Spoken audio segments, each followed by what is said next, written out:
it's a practice going live, but it's not going anywhere. So the Hangout Okay. is live. I'm normally in a studio, so it's a very quiet audio studio. There's a different background than the outside. And I'm like, hey, we're live. Welcome to Deep in Love Talk Show. Tonight we have, and I'll introduce you. And then I usually just kind of hand the floor over to you and be like, would you tell us a little bit about yourself? What do you do? Where are you from? Maybe some of your hobbies. It's a very laid-back show. It's just a conversation between two people. There is an option for viewers to type on the right-hand side questions. So if they're listening and they want me to ask a question to you, I can read it and I can ask you and then mark it as read and go on to the next one. Uh-huh. There is that option. But yeah, so it's just live and we just kind of talk. Okay. All right. Do you have Um, any questions for me? um, no, that's why we're doing these dry runs, and we'll probably do a Yeah. few more. For sure, it's very easy. There really isn't like you're kind of overthinking it. It's a dialogue between two people, and then you just get to keep the link. So I usually start. I see you're talking about foster children, so I always say, is what got you started doing what you do? Give us a little background, and then we just kind of go back and forth. I don't throw people under the bus. You don't have to feel like I'm going to ask a question that you don't have an answer to. Um, it's really just a dialogue. I don't know if you saw any of the previous talk shows I've done. No? No. Now I know the video. That'll be good to look at. Yeah, they're all video. I'll send you the link when we end this call.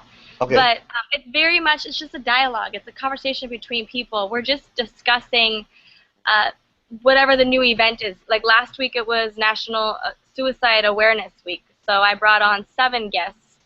And we just talked about suicide awareness. Each person, there was a doctor, there was a nurse, there was a therapist, there was someone who had attempted suicide.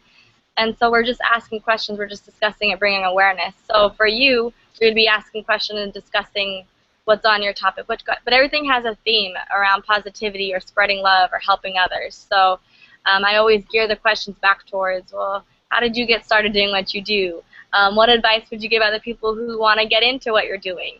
Or to people who just want to go after their dreams, period?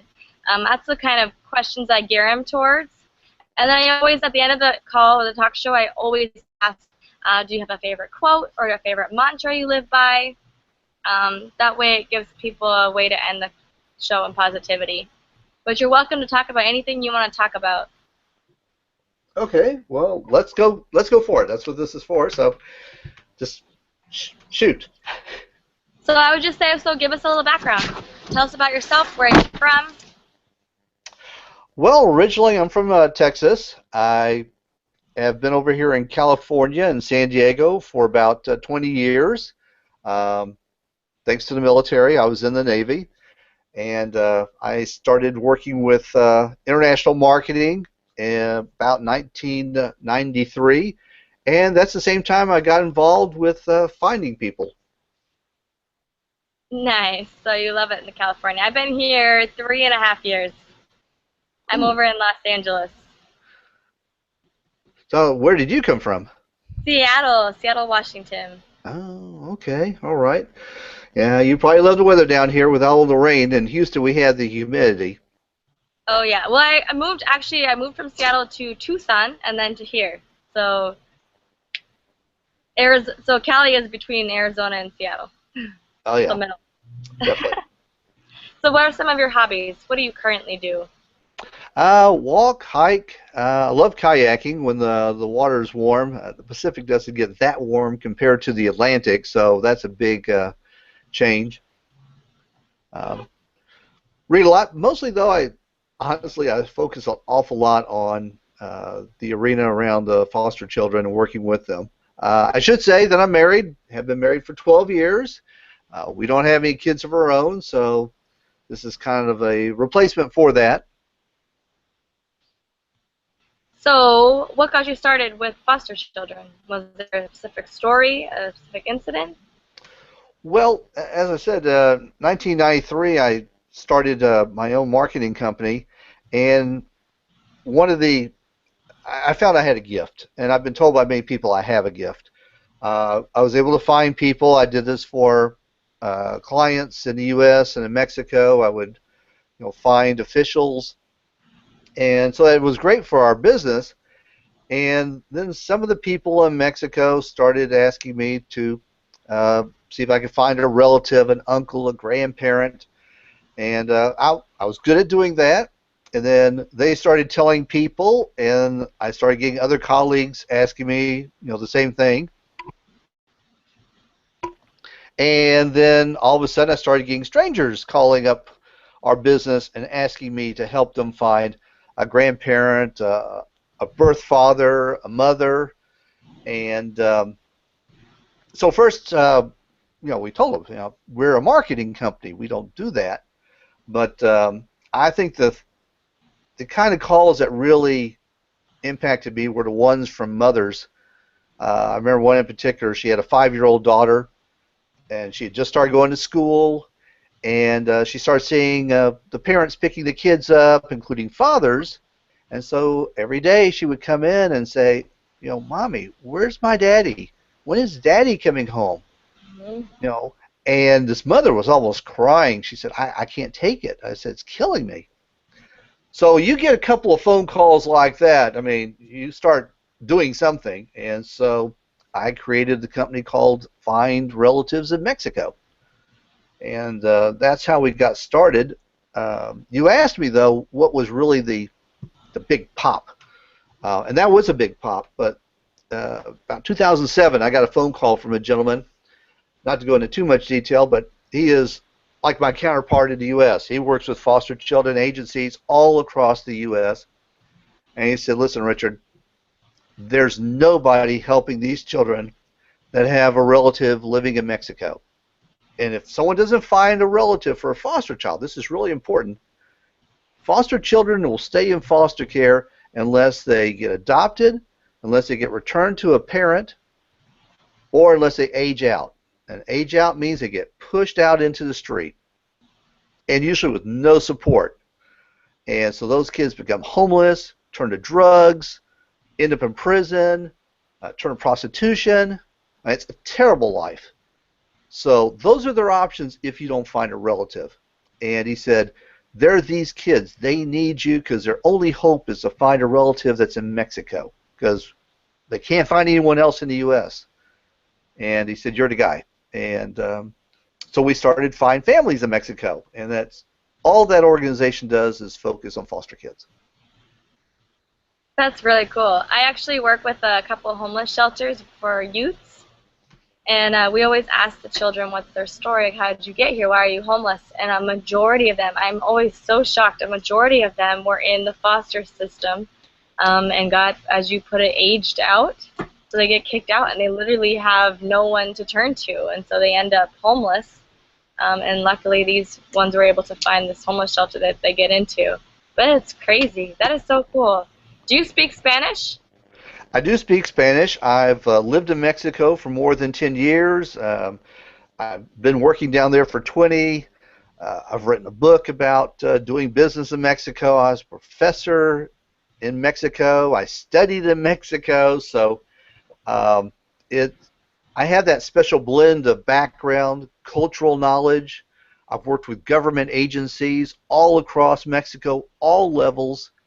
So there's this wealth of background that I have that our organization possesses that allows us to do things that really very few U.S. agencies could ever hope to do.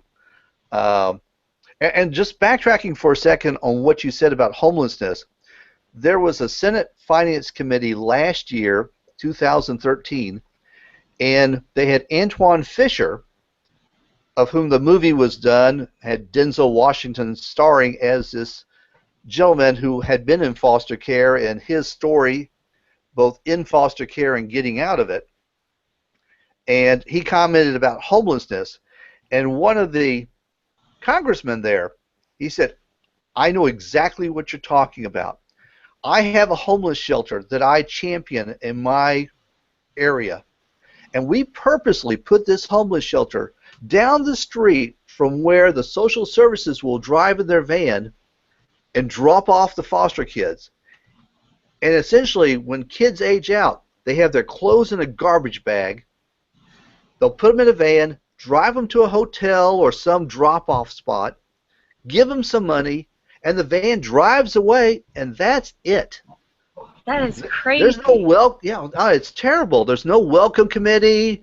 There's no program people standing by to take them and orient them. No, they're dropped off. And this congressman said, that's why we put our homeless shelter down the street, because we know those foster kids will work their way down to us and we can help them.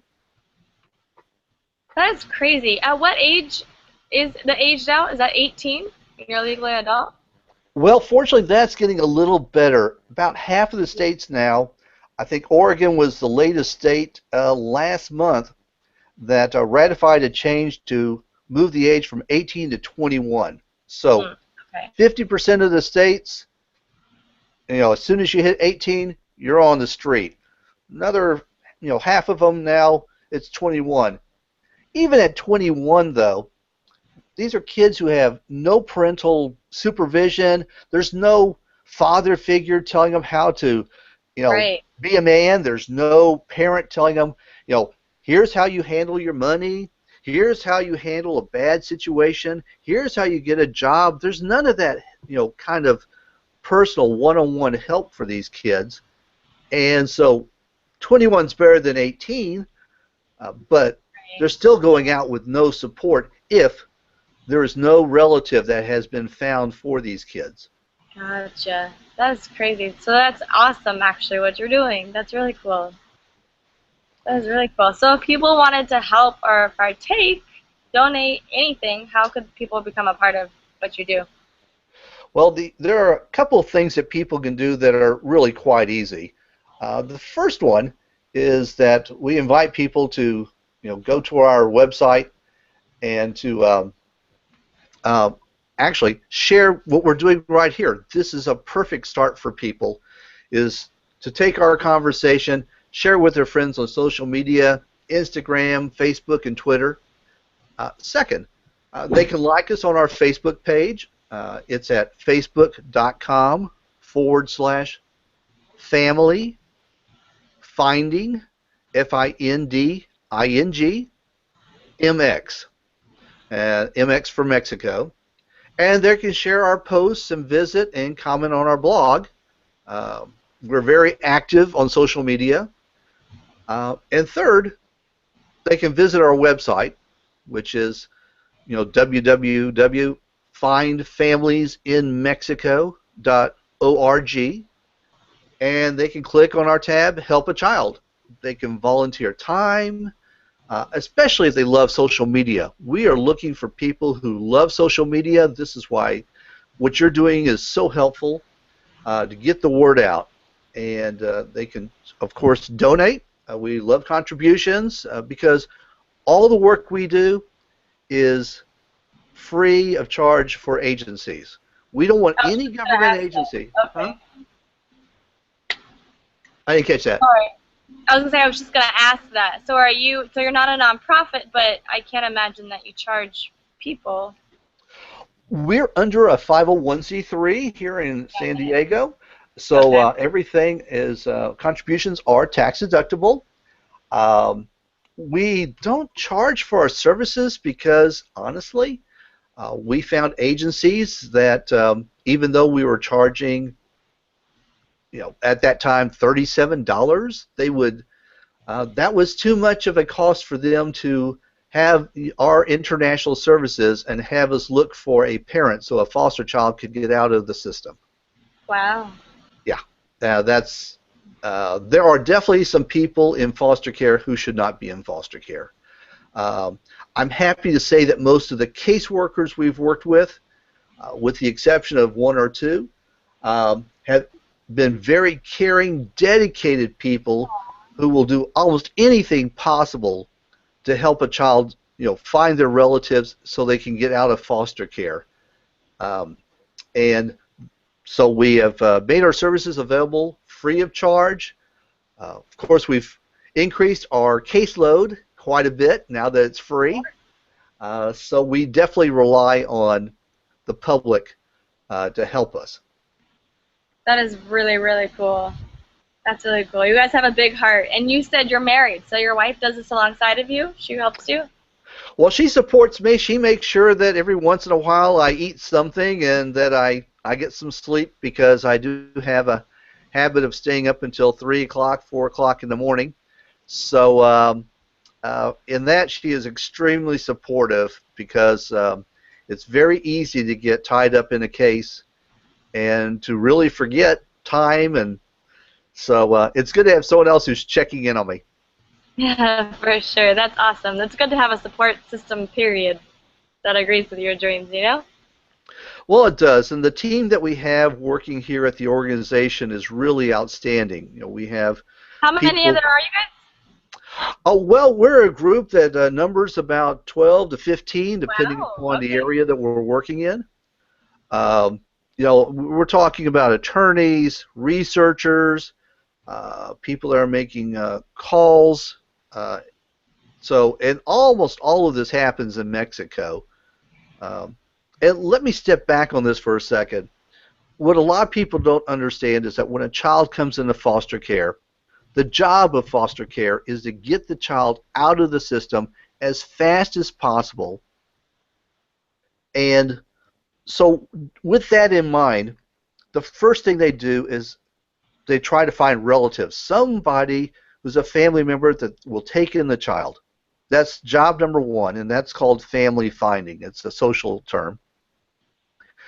And they try to get up to 40 to 60 adults, family members, so that by the time they whittle it down to the ones who are serious and really want to work, take in this relative, that they'll find someone who will say, yes, I will be like a big brother to this person, or I will support them, or hopefully someone that says, yes, I will adopt them. I will take them into my home. Sometimes, though, there are cases, and these are the ones we work with, where I'll give you an example. Veronica, 15-year-old girl, living with her father. He gets busted for drugs. He's in prison for 10 years. She goes into foster care. At 15 years old, she has zero chance of getting adopted before she gets aged out at 18 and gets pushed out on the street. So, and I've already described how terrible it is for these kids once they get on the street. Like you said, homelessness, drugs, prostitution, potential rape victim, going to prison. So the big goal for the agency right now is to find somebody so that doesn't happen. So they searched all over the United States, found one relative. He died 3 years ago. So Veronica's situation is looking really bad, but she lets them know that she knows her mother had moved, who was in the U.S., had moved to Mexico. So the agency came to find families in Mexico, said, can you find this birth mother? And 3 weeks later, we found the birth mother, but we found the grandmother, we found two aunts, and then this happens a lot. This is really important. When we find people in Mexico, most of the time they will let the agency know that there are relatives already living in the U.S. Because it isn't something where people just live in Mexico and just live in the U.S. A lot of people have family in both countries. And Gotcha. that's what happened with Veronica. They said, she has two aunts living in L.A., and that's where Veronica is going. So they're already Gotcha. working at getting her out of foster care, living with her aunts who are living in L.A. That's really cool. That's awesome. Makes me happy, especially with all the teenagers I work with. We'll have to talk about that later. That's amazing that you're doing that and able to see that firsthand, how Yeah. badly this impacts these kids. People just don't realize how much pain these kids are in. Well, Um, people, I know I'll talk about it, and people will say, well, how could you not have anyone? And I said, you would be surprised. These children that didn't have parents, or parents are in the system, jail, whatever, grew up with their grandparents. Their grandparents have now become elderly or incapable of raising them, or financial reasons, or for sick reasons. They go into nursing homes. These kids aren't quite an adult, and they just kind of have nowhere to go, so they hit the streets. They go out, they hit the foster care, they get pushed out. Whatever it is, a whole gap. And so, especially after speaking to you, I just see the gaps even bigger than even what I thought of children that need help, that need connection. So this is something that seems so small, but you're having such a huge impact on so many lives. That's amazing. Well, thank you, and you're so right And that the fact that you're passionate about it too, like it's not just a job, this is something you truly want to do and you're so passionate about it makes it that much more commendable. well, it's hard not to get passionate when you hear these stories and you know that you're taking someone who could potentially be homeless or end up in prison, and now she's going to be living with her aunts, and they're going to love her, they're going to care for her, she's going to have a real, what we call a forever home. Do you stay in contact with them long term? Because I mean, I would imagine that maybe there has to be an incident where a child goes into an extended family and they don't get along, they don't want to be there, they want to leave. Once you've got them in the home, or is it cut and dry and you're kind of out of the picture? Pretty much our involvement is with the finding and locating of people. There's a whole different process called engagement where these social service agencies check the people out, make sure that there's not criminal history, make sure that they can economically afford to keep the child. And so we let social services do that, and that's what they do best. They do that. They have that process in place. What they don't have are the tools, the resources, the experience to go into a country like Mexico, to search around, to find people. And so for those agencies who know about us, we're able to move those children out of foster care into a forever home. And for those other ones, we're hoping that by getting the word out, they'll hear about us and know that there is another solution, there is another option for these children. Otherwise, they will spend 5, 10 years in foster care. And this is one thing everyone agrees on, all the experts. Foster care was never created to be a place for a child to live. That's crazy. What is the name of the company or the movement or the organization? It's Find Families in Mexico. Find Families in Mexico. Nice. That's awesome. That is so cool. This is actually, we're on our last minute down. Believe it or not, it went by that fast. And so I usually ask, I kind of go, do you have any last thoughts you want to leave with the audience tonight? Or do you have a favorite quote that you live your life by? Well, the first thought is, it's in everyone's best interest to help a foster child. Not only for the child, when they're with relatives, studies show they're happier, they're healthier, they do better in school, they'll graduate, most of them will go on to college, and they'll hold down jobs and have a much more happier life. And anyone who wants to help these children, come to us at findfamiliesinmexico.org. You can be part of the solution, and together we can help get more of these children into a forever home. I love it. I love it. Very well said. Thank you, Richard, for being on here today, and we hope to stay in contact. From what I do, I appreciate, and if I can't speak for anyone else or for any of the kids, I thank you for what you do. Well, you're very welcome. Thank you. You're welcome.